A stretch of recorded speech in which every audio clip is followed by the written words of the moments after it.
Hi, thank you, everyone. Thank you very much, Nash. It's great to be here. Normally, I do a lot of speaking off the cuff, being a bit chipper and cheery about this, but you've been such great hosts paying for this that I actually decided, for better or worse, to write out the talk. Unfortunately, it ended up being 5,000 words. So we'll see how far along we get with that. Facebook is now the world's dominant platform for aggregating and managing the personal network. It's not without competitors such as Google+, Orkut, Contact, RenRen, and a host of nation-specific sites such as StudiViz. The site is perennially under fire for pushing the boundaries of privacy, retooling its interface, and imposing a set of ideological norms on the identity management task. In this presentation, I wish to give an overview of both the positive and the negative outcomes of Facebook as a social network site and as a manager of personal networks. I want to articulate some of the topological features of interest, as well as some of the sociological concepts of this site as it's presently understood. To begin, I want to give some background on my work on personal networks and how I came to develop an application for mapping personal networks on Facebook. A personal network refers to a set of individuals that are personally known and considered meaningful to a specific focal individual, often called ego. Historically, capturing the personal network has been a complex task, grounded in the need for recall and self-reported studies. The classic approach to this task is called a name generator, whereby individuals are asked to elicit personal network members, which we often call alters. And it's either using a set of prompts, such as those with whom you discuss important matters, those who you could babysit in an emergency, and so forth. Once these alters are listed, respondents would then be asked who among these alters know each other. It's a non-trivial task, since the number of potential ties increases exponentially as the number of alters increases linearly. Just to note, I'll be showing a lot of personal networks in this slide, and in most of the visualizations, almost all of them, I'll be excluding ego from this visualization so that it doesn't include the various relationships, components, and so forth that's there. So in order to attempt to streamline the process of collecting personal networks, I, along with colleagues at the University of Toronto, came up with a technique for doing this visually called the participant-aided sociogram. Names are elicited as per usual, but instead they're written on Post-it notes that can be then arranged on a sheet of concentric circles. We were interested in, measures of density, number of ties, arrangement of ties visually, and the number of distinct network metrics. One unintended consequence of this task was that we got, it sort of stretched, so that's okay. They were circles for the people, not ovals as you see there. One of the unintended consequences of this task was that we got a peek at some of the cognitive biases people use when conceptualizing their personal network. Some people consider them to be large core periphery structures with a single dominant group and sprawling connections that bind the rest. Other people consider their network to be an undifferentiated series of components where each component was fully connected, but there were no links between them. Some people consider themselves key brokers to a multitude of small islands of alters, and some people didn't think they had much of a personal network at all.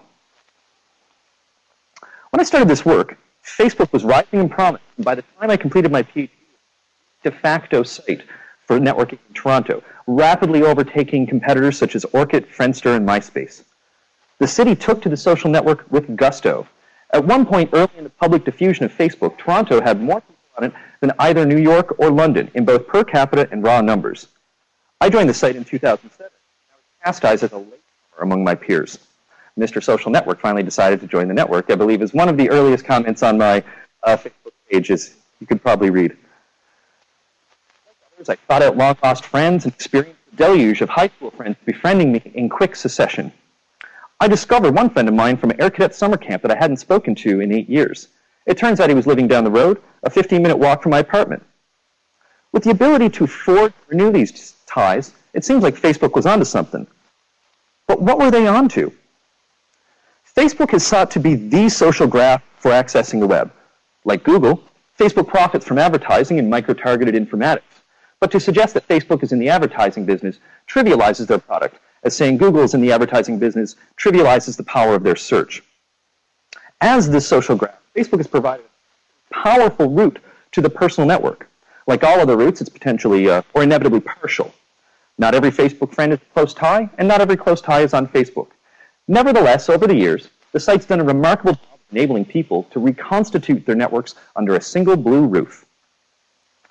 When I moved to Oxford, I sought a means for moving beyond my dissertation work on recalled networks. Facebook and their nascent API seemed to be the answer. I started toying with the API and discovered, much to my delight, that Facebook allowed applications to query not just a list of alters, but ties between them. Using code snippets from the Facebook, advice from colleagues at Microsoft Research, and help from my IT department, I was able to put together a tool that allowed individuals to download a reliable picture of one's entire social network. That would be named Genweb right here. Some of you might have used this. More recently, I may add, I've helped to develop a version of this importer for Node Excel called the Social Media Importer. This tool, written by Arbor Seni under the direction of myself and Mark, I have to say is a remarkable client-side parallelized importer, and it can now download the network in seconds, or in seconds. Yes, it's great. This importer, named Genweb, has been useful in a number of circumstances, been instrumental both in my theoretical and empirical work with a host of colleagues. In putting it together, I wish to acknowledge some advice from Cameron Marlowe and support of Dana Boyd, as I did most of the coding for this while at Microsoft New England. So what has this importer enabled? Both good news and bad news. But I'll start with good news. Network structures on Facebook can inform our understandings of social capital. And then I'll proceed with bad news. The same network structures collapse personal or social contexts and problematize our presentation of self online. So the good news. It's presently well established that Facebook is a social capital generator. Now, social capital refers to the accessible resources embedded in a personal network. I felt Facebook's effect on social capital intuitively in Toronto. When the city networked itself in 2007, it perked up, became more organized and more vital. People who regularly presented themselves as strangers now became potential friends who haven't met yet. It was a gauntlet thrown down to Robert Putnam. Voluntary organizations aren't the only way that we achieve bridging and bonding capital. Simply making our connections visible to each other and making each other findable could do the same. I wasn't alone in this hunch. My colleagues at Michigan State University were well underway in exploring the relationship between social capital and Facebook use. In a series of studies, Ellison, Lampe, and Steinfeld, along with their colleagues, have demonstrated that Facebook is strongly associated with both bridging and bonding capital. Aided by researchers such as Moira Burke, who interned at Facebook, Zizi Papakrissi at Illinois, and others, the relationship between Facebook and social capital is getting a little more nuanced, but a lot more focused. Facebook is not a dumb pipe through which social capital flows. It's a platform for engagement with one's weak and strong ties. For example, Burke, Marlowe, and Lento demonstrated that active Facebook participation was associated with higher social capital, but simple consumption of information was not. Most of these studies were measuring social capital using a variant of Dimitri Williams' online and offline bridging and bonding scales. Williams was a relative outsider to the social network community, although central in communication and technology, as well as the study of online games. And many here know he's a local. At the time, network scholars were creating a host of ways to conflate measurements of networks and measurements of social capital. For example, Nan Lin and colleagues created the position generator to measure the presence of occupational diversity, under the assumption that such diversity would imply more bridging ties and greater social capital. Martin Vandergaag and Tom Snyder similarly measured the presence of individuals who could provide favors to network members, and called it the resource generator. These techniques had a problem in that they neither fully measured social capital nor fully measured the network as an exogenous to that social capital, but conflated both of them. Williams took a psychological and partially inductive approach. He drew upon Putnam's strong division of bridging and bonding capital and developed an extensive question bank. Through factor analyses, he determined that there do indeed seem to be two internally consistent scales, one of bridging capital and one of bonding. Bridging seems to be characterized by a feeling of involvement and access to the wider world. It's a sense of connectedness. Here are some of the questions there. Interacting with people in my Facebook network makes me feel like part of a larger community. The bonding scale is about resource and resource provision. And here we have things like, there are people in my Facebook network I trust to help solve my problems. There's someone in my Facebook network I can turn to for advice, and so forth. While this was happening, I was approached by a graduate friend of mine, or a graduate student of a friend of mine, sorry, Ted Wells, student at Ohio University, Brandon Brooks. Brandon heard that I could download Facebook networks and interested in looking at whether the network structure itself could be related to class and socioeconomic mobility. He was interested in whether Facebook was facilitating upward mobility through newfound access to bridging ties. We collaborated and, along with Scott Titsworth, published our results last year in ICS. Instead of using traditional measures of social capital, we took network structures as standing in for social capital, or at least being considered as social capital potential. We used 3 metrics: node size, node clustering, and degree. Did greater parental wealth lead to more diverse networks? Were the rich kids also the most popular on the site? We discovered that socioeconomic status among our undergraduate population was most strongly related to average degree in the personal network. That is, the wealthier students preferred to add friends who themselves had more friends. However, wealth was not strongly associated with the number of groups in the network. Instead, obvious in retrospect, it was the number of extracurricular activities. So these data are up here on the table. This is directly from the slide. I won't go through all of it, but we can certainly see here that extracurricular activities related to bridging, or at least the number of clusters, whereas socioeconomic background very strongly related to our bonding measure of average degree. Brooks and I were both fascinated by this finding that extracurricular activities was associated with the number of different social groups in Facebook. Brandon started his PhD at Michigan State recently under the tutelage of Ellison and Lampe, and I came along for the ride as a collaborator. Ellison was running a new study, not of students, but of staff at Michigan State University, and she was putting together a series of new scales to precisely measure engagement with the Facebook network. This would be the Signals of Relational Investment Scale and Information Seeking Behavior Scale. That's coming later on. Just wait for it. It's quite exciting. It's a table. It has numbers, medians, but it's not there yet. Recall that earlier I noted how participant-aided sociograms led to networks of very different qualities, with some having many distinct components and others with large core periphery structures. And this is very different from the networks on Facebook. The site has done a remarkable job of facilitating personal network structures that capture both strong and weak ties, and in some senses, the resulting networks actually look remarkably similar, disappointingly similar, perhaps. They appear to emerge through a coherent set of social processes that I believe are highly informative traces of an individual's life course and their current social network. From this work, and my own work with graduate student Josh Melville, which I will speak to later, I've ascertained some general qualities of Facebook personal networks.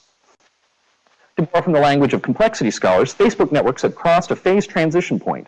That is, they're characterized almost unilaterally by one giant component and a series of isolates and dyads.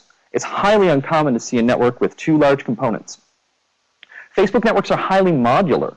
That is, compared to a random network with the same degree distribution, these networks cluster into very coherent subgroups and are easily partitioned.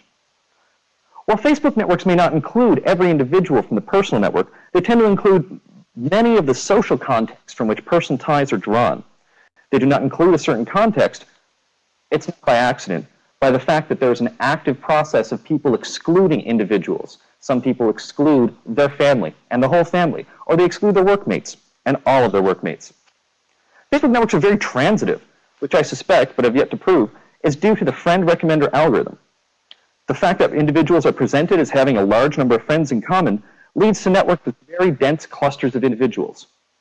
And these dense clusters of individuals are based on offline social contexts, or foci in the name, or in the language of social networks. Guys, I gotta say, this is actually pretty dry with me reading this. I don't know if I should just, I could just try to wing it from here and maybe we fix it up a little bit. What do you think? Yeah, let's do that. Let's go without a net. That was very exciting, though. I was giving my reading voice, but let's be frank. It's a bit quiet here. Okay, so we have these precepts. We have these understandings of social networks. They're transitive, they're dense, they're modular, they operate like offline life. Does that mean they lead to this social capital?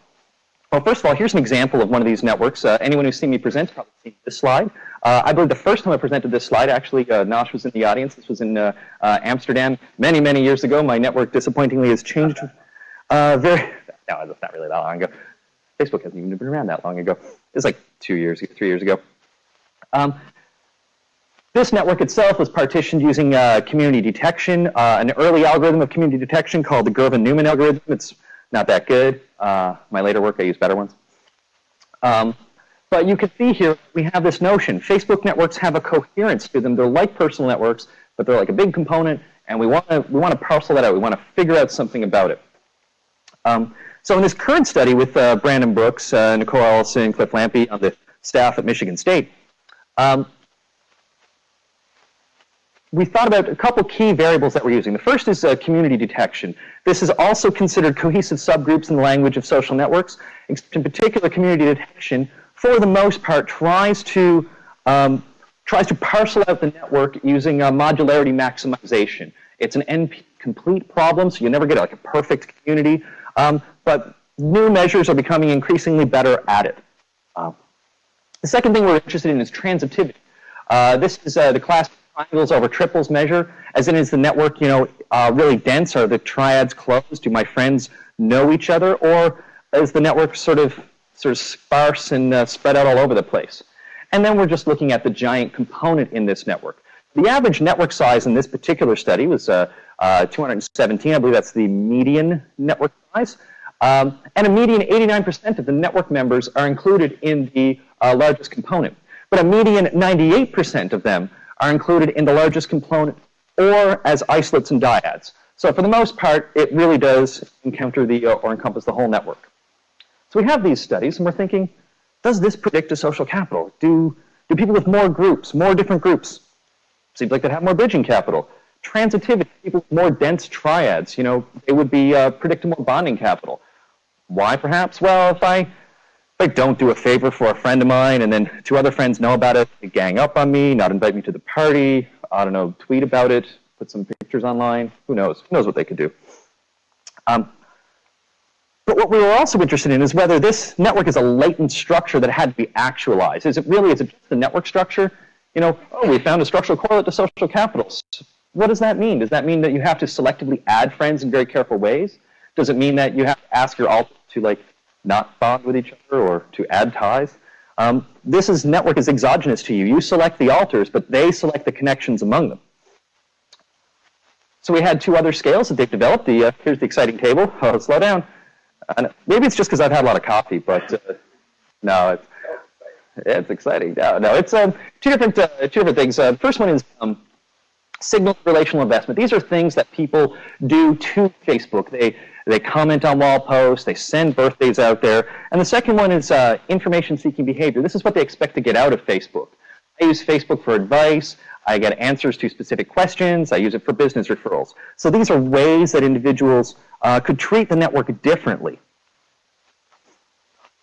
So we explore this question. This is the good news question, using multiple mediation models. It's like structural equation light.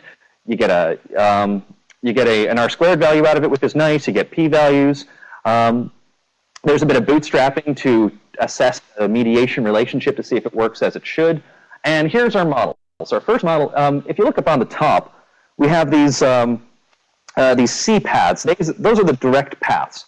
So if it was just, basically it's like correlation.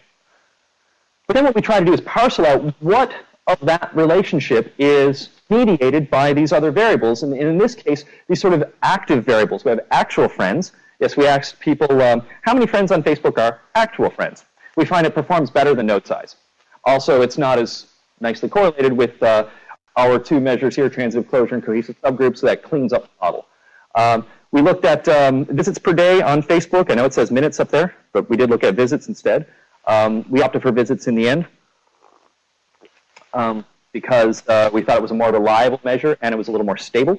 And then we had signals of relational investment. Ooh. Oh, it's going to be like that.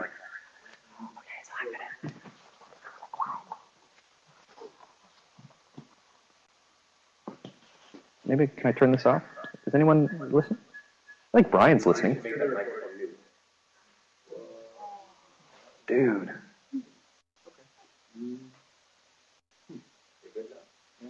All right, are we good? Hey, excellent.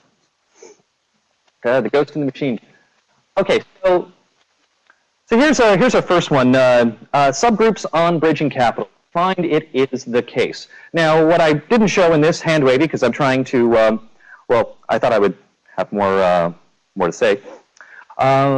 Did some OLS regressions beforehand. We looked at a couple correlation tables, and certainly it did seem to be the case that subgroups was the only network level metric that significantly predicted to bridging social capital. That's why we put it in this model. That's why we're showing that one. Sure. So I can think that if a person had a large number of, their network had a large number of cohesive subgroups, they are more likely to report having bridging social capital? That's correct. Yep. Oh, and let's see, that's right here. Yes. And so there's if we just look at the independent path, we can see it's significant. The independent path by itself explains about 10% of variance in that bridge social capital measure. So it's good. It's not great, but it's enough. It has a sort of internal logic to it. More different subgroups in the network, the more I feel connected to the wider world. I have different people out there. However, it turns out that that relationship is fully mediated. It's fully mediated by signals of relational investment and information seeking. How do we know it's mediated and not spurious? Well, we know it's mediated because there is a significant path from the cohesive subgroups to these measures. The more cohesive subgroups people have here, these community groups, the more they actually go out there and perceive Facebook as a place where I can get business referrals, where I can get more information. It's also SRI, it's really positively related with that. The more that they do it, the more they're posting on wall posts and so forth. And then those two, in turn, are significantly related with bridging social capital. We also threw in some controls that we thought were appropriate, but they were non-significant, and they didn't affect the model much either way. Ultimately, the relationship holds. Signals of relational investment. So this is like, I wish people happy birthday, and I post on their wall when they ask for a request, when they ask a question. Yeah. So she just about to publish on that in JCMC, I believe. I think it's coming out really soon. They developed another scale, the ISB scale, which I don't think is in that article, but they were both put together on the same study. The story's a little more interesting with bonding social capital, though. I mean, the bridging social capital story, pretty straightforward. More different groups, more different places to bridge to, you get more information. But really, it's when you actively attend to your network that you start feeling connected to the wider world. You're getting information regardless of where you get it from. Bonding capital, on the other hand, has this peculiar negative relationship here. As it turns out, it's negative and it's significant. And it's significant in the presence of these. In fact, it's not mediated at all.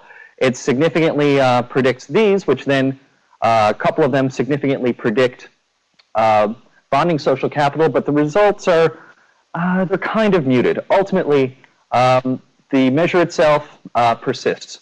So that's to say people who have networks where there aren't a lot of, or where there are less triangles, where there are more open two paths, actually feel more bonding capital. We mulled it over for a minute, and we thought, oh, well, that's because Facebook networks don't exhibit a core periphery structure. It's not like there's a big core in the center that should be dense or less dense and periphery outside. It's actually that the, I'll finish this thought. It's actually that the networks themselves tend to be modular. And if you have a highly transitive structure, it actually means that all your high school friends are friends with each other, university friends, all friends with each other, but there's very few two paths between them. There might be one or two people there connecting them. And so you'd think that they're cohesive, but actually what it is you have local densities and very few links across from those local densities. So, and just here's the scatter plot of this, showing it's a pretty clear negative relationship. And what we have is a situation here, yes, where indeed, independent of the way that you behave according to your network, the network itself as structured, if it's structured such that there's global closure, lots of links crisscrossing, which then inevitably lead to more open two paths, people feel that the network itself can provide more resources, can be considered more valuable, and more useful for the sort of emotional and material support that we would get from said network. So to summarize the good news from this structure, I mean, not only is Facebook or active Facebook use associated with social capital, but so is having a cohesive network with global closure, independent of behavior. So, good. You know, we get this. You get a big cohesive network, you link a couple people across different bridges, you feel better about it. Bridging social capital appears to be related to subgroups within the giant component, but more strongly, bridging capital more strongly is related to active engagement in the network. And now for the bad news. He's doing it wrong.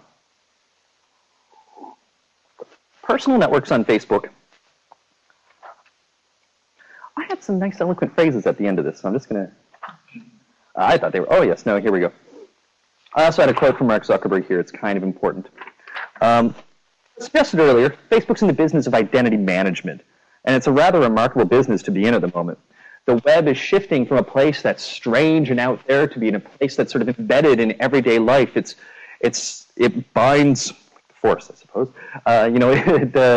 It finds everyday relations. It's used for very mundane tasks, and it's often a place where we put up highly personal information and share that information with the people we know and love.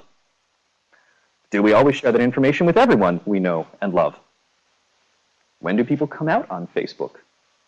When do people reveal other things about themselves? Cancer, pregnancy, HIV?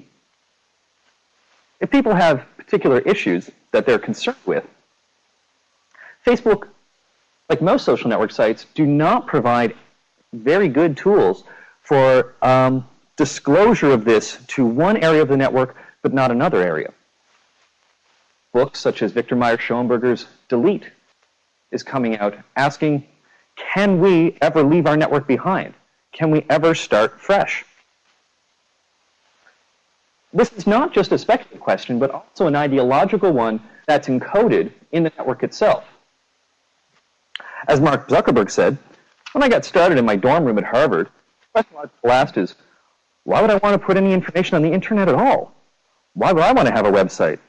And then in the last 5 or 6 years, blogging's taken off in a huge way, and all these different services that have people sharing information. People have gotten really comfortable not only sharing more information in different kinds, but more openly with more people.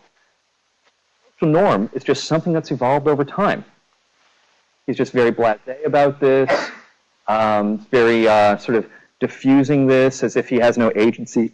And then he says further, he believes that this is a deterministic process, and it's a just one. As quoted in the Facebook effect, he says, having two identities for yourself is an example of a lack of integrity. Speaking from a position of power, where one can define what's appropriate or inappropriate, one can design how identity is shared or restricted. Zuckerberg is making claims about self-presentation that can fit a convenient data architecture. He's onto something, where Twitter gave us real-time statistics on the mood of the country and which body spray was being talked about now. Facebook's strong focus on identity can tell us further that one body spray is being talked about by men in the Midwest in their 30s, while another seems to follow a trend where it's being talked about by people in California and then the rest of the country. They can micro-target the most tedious of things now because people have one identity, and then they use that identity to share this information. However, one can only assume that Zuckerberg has never had to face the prospect of coming out or to segment his public and private life to escape his past or to live up to his friends, as well as the parents or the children that he has to teach or be taught by. Modern life, as Georg Simmel pointed out, exists as a series of intersecting and partially overlapping social circles. The translation, sort of a tragic translation in a sense, is the web of group affiliations. The network scholars really enjoy this. Yes, the modern world is characterized by a web. It's a web of group affiliations. The original title was The Intersecting Social Circles of Modern Life. Guess it didn't have as much pizzazz. Now, of course, we've come full circle, if you will, with Google Plus employing social circles as a means for segmenting and organizing our social life. The jury's still out on whether that will be successful, but I'd be very careful myself.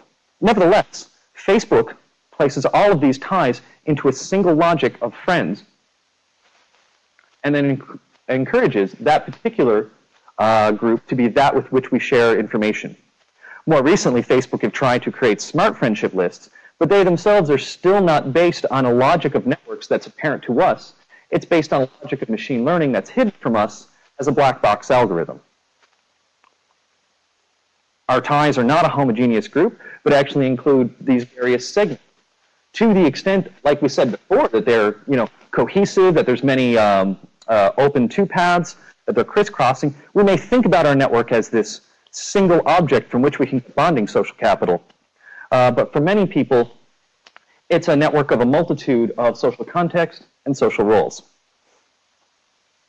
I was very interested in how people perceived this network, whether they understood this network as a set of distinct roles, the set of distinct social contexts, and whether a network approach could inform this. Not a network approach as in, we're going to take that network back, we're going to grind some statistics on it, and we're going to tell you about your network, but really, could the network speak for itself for people? Came up with a desktop version of this program named Gen, and then I went out and interviewed some people. My graduate student, Josh Melville, also interviewed some people. He looked at where the independent studies, he looked at where the close ties were located in the network, whereas I looked at social network cognition from the point of view of social groups. I'm only going to speak to one particular case right now, although there's more in the paper in draft. We're submitting it to a special issue soon. Hopefully, fingers crossed, you'll see that. It's the case of Bolivar. Bolivar chose his own name. Apparently, he was reading a novel on some Spanish conquistador. He's not Spanish. There's nothing about it. I guess the only really interesting thing is that Bolivar is a recovering addict. What he's an addict of, can't really say. Supposed to be anonymous. He's in an anonymous group. He's doing pretty good with this anonymous group. So good, in fact, that he's a peer support leader. So good as a peer support leader that all of his anonymous friends are now his friends on Facebook. And sometimes those anonymous friends go off the wagon. And then he says crazy things happen. And they post these wild rants on Facebook. And he wants to be able to segment that from the rest of his life. And he has a hard job doing it. When Bolivar mapped his own network as a series of social groups, he considered the anonymous groups to be completely separate from the rest. He had these foreign friends from a country that he was visiting when he was recovering, his ex-students, his Oxford friends, and a hobby group. And then he had this group here, his immediate family, who he said were not on Facebook because he didn't want them to have to see these people. Would he bring his family on Facebook? Well, if there was a way that he could segment his anonymous friends. He thought they were separate. In fact, the anonymous friends, there was a strong tie here between this gentleman in one of his hobby groups and one of his anonymous friends, which became completely obvious to him. He's like, this was the problem for him. The Facebook network was actually more cohesive than he wanted it to be. And he couldn't segment it. He couldn't have a separate life because now they've been brought onto Facebook. They've actually been brought into my real name world in ways that I could no longer maintain control over. The issue is how we think about modern life and how we shift our metaphors in speaking about modern life. Irving Goffman thought of modern life as a stage. This is the dramaturgical approach where we all do impression management by presenting an idealized version of ourselves on stage. We have a backstage where we put together all of the things that we do in order to self-represent. It's live and it's in real time.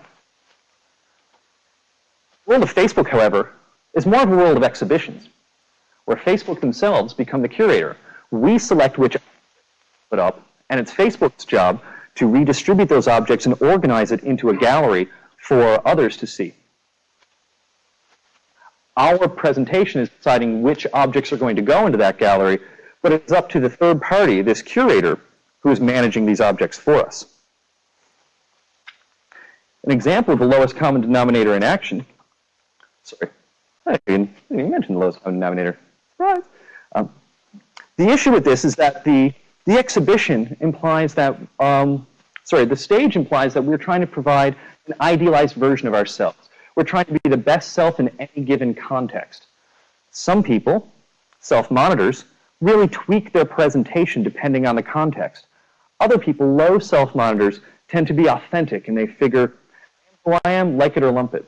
These two different sort of typologies tend to have different network structures, although the jury is out on to what extent that actually makes a difference beyond a series of local studies, one really captivating one by Kildoff and May. Turns out, high self-monitors, higher centrality, more groups, able to better segment their lives. Now, the issue with this on Facebook is that we don't get to do the managing. We don't get to be just the idealized self for every context, but the idealized self in light of all the other contexts, all the other social roles that can perceive this network.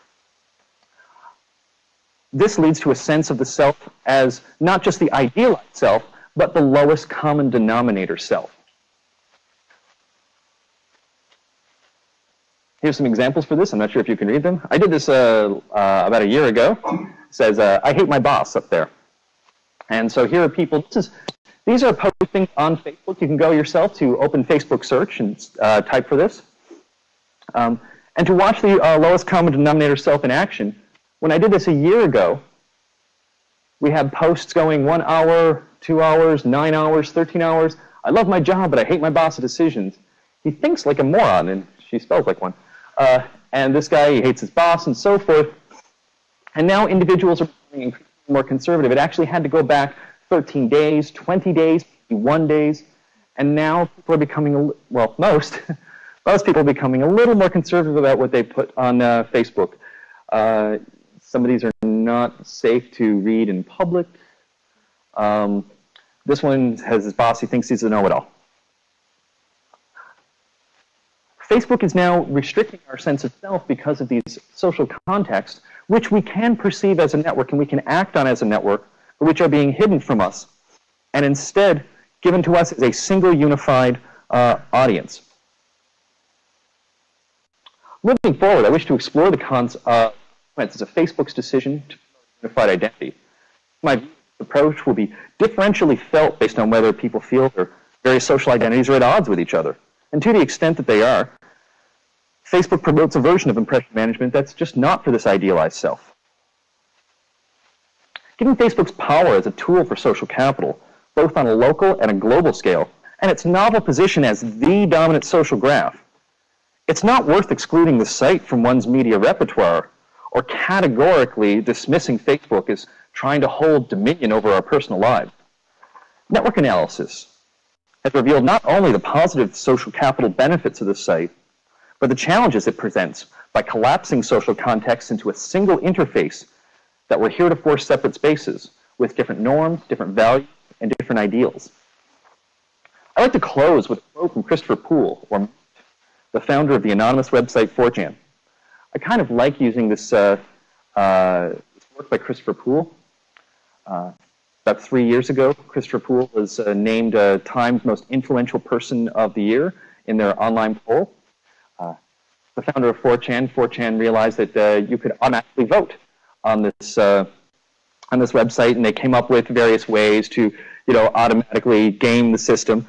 And so not only was Moot named #1, but the next 16 were named as an acrostic that said, "Marble Cake, also the game." And these are sort of weird code memes on 4chan that they thought were completely funny.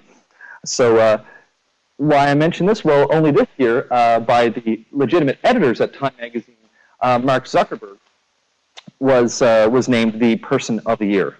And whereas Zuckerberg thinks that you have a single unified identity and that is the authentic self, Christopher Poole has a remarkably different view on that, and one that he's been campaigning with increasing eloquence as he's gotten older. Google and Facebook would have you believe that you're a mirror, but we're actually more like diamonds. Look from a different angle and you see something completely different. Facebook is consolidating identity by making us more simple than we truly are.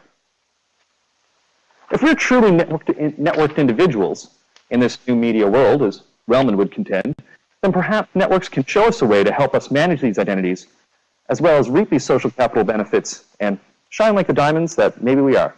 So thank you very much.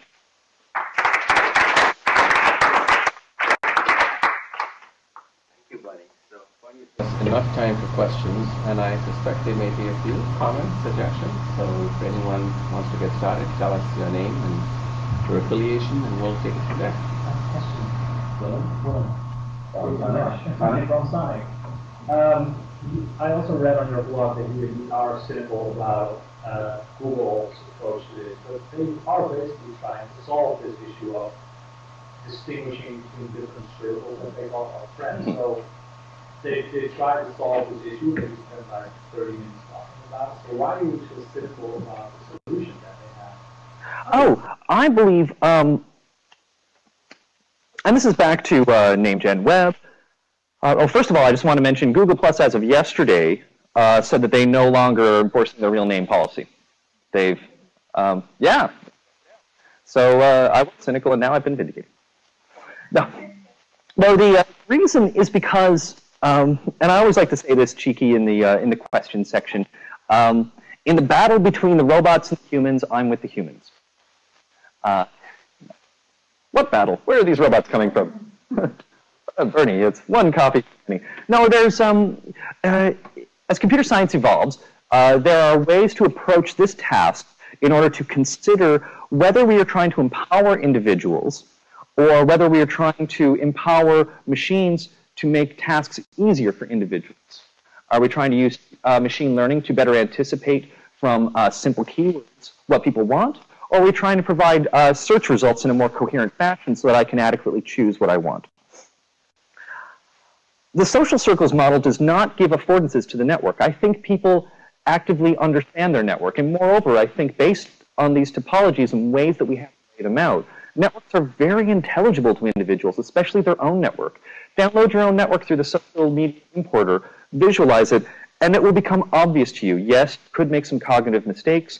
I'd like to do a study where a couple edges are swapped around. Do people actually notice the difference? But fundamentally, there is some form of social in our mind that allows us to map onto the network. Now, we are living in a world of persistent content where we're no longer able to segment our roles by context. We should be able to navigate that network.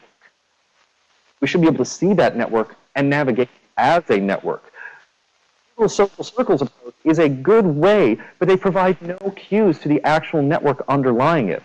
Now, it's a catch-22 for Google, because you need that network there to begin with in order to superimpose or sort of manage that network. But as the network grows, it should be clear who is following who. We can already do this. We can download them. We can download them on Twitter. Google Plus is coming to API. We'll be able to mock it up then too. Facebook obviously makes it very easy to, makes it easy enough to download a social network. We should be able to live with these things as networks and operate on them. Give the humans something to help manage their network in this new world, rather than say, here's a grid of icons, now go social circle it, and then people go, I'm just going to put people into either the colleagues group who are on social media, because that seems to be only everyone who's on Google Plus, or the I don't really know who you are social circle, and then be done with it. So that's why I'm cynical.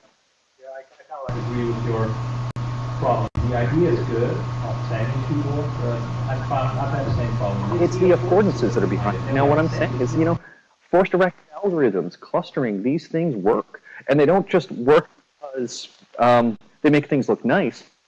We actually scale in our head in interesting ways. We're not really sure about how we scale in our head yet, although we do know that we use multidimensional scaling to encode information, social information. And we do know that networks themselves cluster in ways that can be represented through these force-directed algorithms. I'm saying that maps should be out there, and that should be the way that we're sort of guided in terms of these interfaces. Google should say to you, like, hey, we believe that this guy belongs in that circle. Yes, Facebook actually are sort of doing that with their new friend list recommender, but they're still hiding structure from people. I guess that they figure people would be overwhelmed by it, but I doubt it. Can we look at the one that LinkedIn provides? I don't like that one because they put ego in there. But I think that's bang on. I think that's it. The only issue with that one. Oh yeah. Oh, I haven't. Right. It essentially shows you the different clusters in your network and allows you to label what that cluster is and decide which one you want to take out, which I think is very similar to what your should be done. Oh yeah, I think it's great. And so this is done by Matthew Bastien, who was originally the developer of Gephi. And so then LinkedIn hired him, And so it's basically Gephi on LinkedIn. Now, one of the issues that I have is that they put ego in the center of this network. And why do they put ego in the center? He says very clearly, I did not want to put ego in the center. I'm with you on this, especially those of you following, say, work by Ron Burt who are interested in structural holes. It's hard to see the structural holes in your network. If you're in that network, if you're out of it and you see that there are two distinct components, you're that structural hole. If you're in that network and there's all these crisscrossing lines, it's that important piece of information is occluded. Yeah, I think LinkedIn got right on that one. I guess they figure that business people would be more instrumental about their networks. I don't like those blue-green coloring things at the edges and the Bezier curves. I think they look really nice. I just don't think, I think they're a bit of spice to it. I myself have never used it because I don't use LinkedIn. I don't use LinkedIn because I don't want to give people the false signal that I'm going to pay attention to it, when in fact I have too many social networks to attend to already. But yeah, in-maps, definitely excellent. If you want to see your Facebook as if it was an in-map network, download your network with the social media importer, add the include ego in this network, and then open it up in Gephi. And then you've got it. It looks basically the same. We can take more technical questions as well. I kind of glossed over some of the more technical stuff here, but I have been really impressed with all of the talk of ergoms here this morning. And I myself don't use ergoms for this work, but I do respect that stuff. Now I do have other questions, technical or otherwise. Identify yourself. Happily. Hi, I'm Patrick Sheehan from NTS.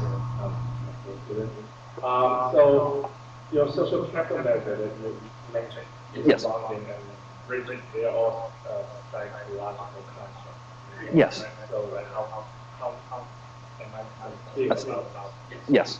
Right. So it's not. So what? One question that I have is your guess if that is actually the behavioral thing. Say like who you actually go to for help or advice. Oh, so is it reliable as a behavioral measure?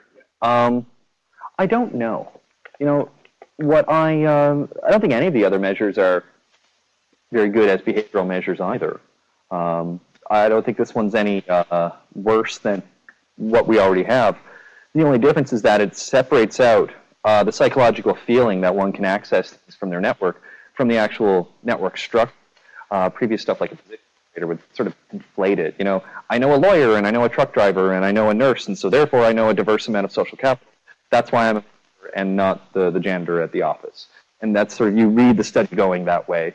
As for actually translating into social capital, I think that a lot of that is, it's hard to articulate in a concrete way methodologically. I think there's still advances made.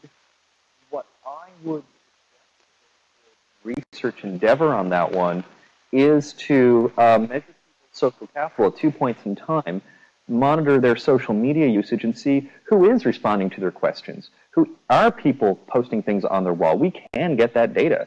You can get it right now for yourself by going to graphfacebook.com/me/wall. It's all there in downloadable format. And then, you know, sort of doing it sort of passively in a non-reactive way. The only thing is that what we don't get are social capital in times of distinct crises, which is often when social capital is the most useful. So for example, do people turn to Facebook in times of need? My brother-in-law recently went missing, and it ended up as a very tragic story, and this all played out very publicly, which is really unfortunate. The reason it played out publicly is because everybody assumed that Facebook was where you were supposed to get information. All the communication between the family, all the updates from the police, all the requests for help, all went through Facebook. There was some on Twitter, there were some on other social media sites, but ultimately nobody expected those sites to be of value. They expected Facebook to be of value, so you have a self-fulfilling prophecy there. And the social capital sentiments on Facebook sort of guide and drive action. So, I mean, also in a sense, that's one of the reasons why I liked using these these structural latent constructs rather than, say, signals of relational investment, Because I think in those cases, people who do feel empowered on Facebook, there's reciprocal causation as well. They will go back and go, well, yes, I feel empowered by Facebook, so therefore, you know, I will ask questions. But at least with the network structure, it's sort of exogenous to that. I can't really, at least in most cases, determine the friendship of my friends, only whether or not I am friends with them. And so by predicting that to social capital, we can, you know, have something more interesting to say. So in this case, where you see structure as slightly different from the social capital measure. Yeah. So when you have a more transitive structure, you actually you're more likely, you have to feel better with your bounding social capital. No, when you have a more transitive structure, you feel worse about it. The thing is, the transitive structure in a multi-modal network, or a sort of a modular network, actually means that you have a series of dense connections and few two paths between them. This is one of the reasons why I used sort of the classic transitivity measure of triangles over triples rather than the more recent clustering coefficient measure, which is the average of the local clustering coefficient. The average of the local clustering coefficient wouldn't pick up on the fact that there are these distinct groups and that there's very few two paths in between them. It would sort of wash that information out. And so it didn't predict in the model, it wasn't very good, it wasn't worth using. But this one shows that. You know, you have these dense groups that are all separate from each other. You have a hard job, you know, representing to them. They're very separate from each other. It shows up in people's concerns about, you know, lowest common denominator culture. It shows up in people's reluctance to claim that it's a site of bonding capital. People who have closure in their network across these different personal networks, they were the ones that reported it.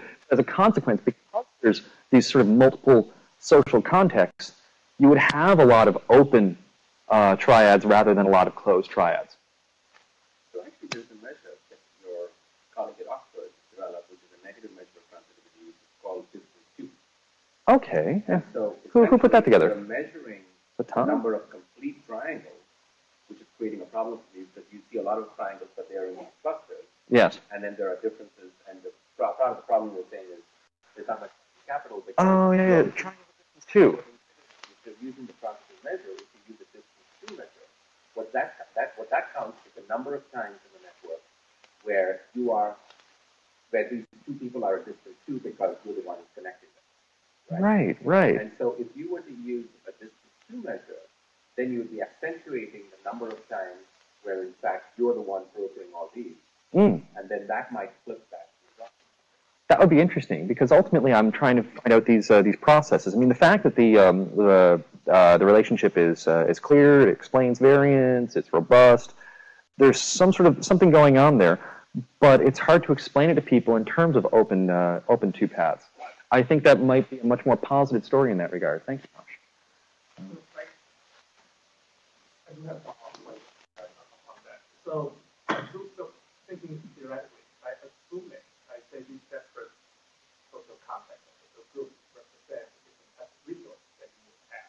Sure. So in this case, even though it's not particularly using social capital, right, but you actually have benefits from having like more diverse social resource assets in that sense, right? So why would that, if that is the case, or that's the theoretical argument, how can we like trying to resolve or reconcile such result with that theoretical argument? Oh, well, the thing is that from a naive point of view, you would think that these different clusters would provide access to different social resources.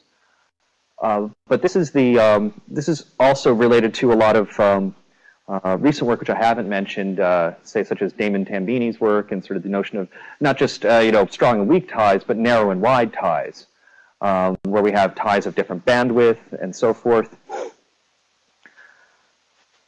You can get lots of diverse information from a set of people who are tied to each other if you pay attention to them. Insofar as, with things like job information, which is overplayed, because job information structurally is a form of, it's almost like a random search. We assume it could be randomly distributed through our network, and so having a diverse network where we could connect to different people, you would profit from that. But there's lots of other kinds of network information that doesn't work just as well from sort of a random search through this network the way jobs do. And so knowing the network, learning the network, engaging it, you will come up with more unique pieces of information, and that will trump having diverse sources. Because, you know, yes, you know all these people from high school, they're all densely connected to each other. It represents one group. But those people have gone on to do many different things now, and they probably all are posting slightly different pieces of information, and they're distributed across the world. From your point of view, they are a cohesive foci, but that's a cohesive foci from a particular point in your life. In the overall network structure from which these personal networks are drawn, they might have completely different positions. And because recall that this network is a slice of an overall graph topology that is unknown to both me as the researcher, but also to the individual as you know, as the network owner. And so what we're assuming is based on the local topology, not the global topology.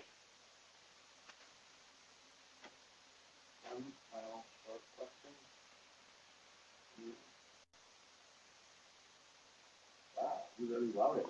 Did I? Oh. Anyway, so now let me then give a round of applause. And,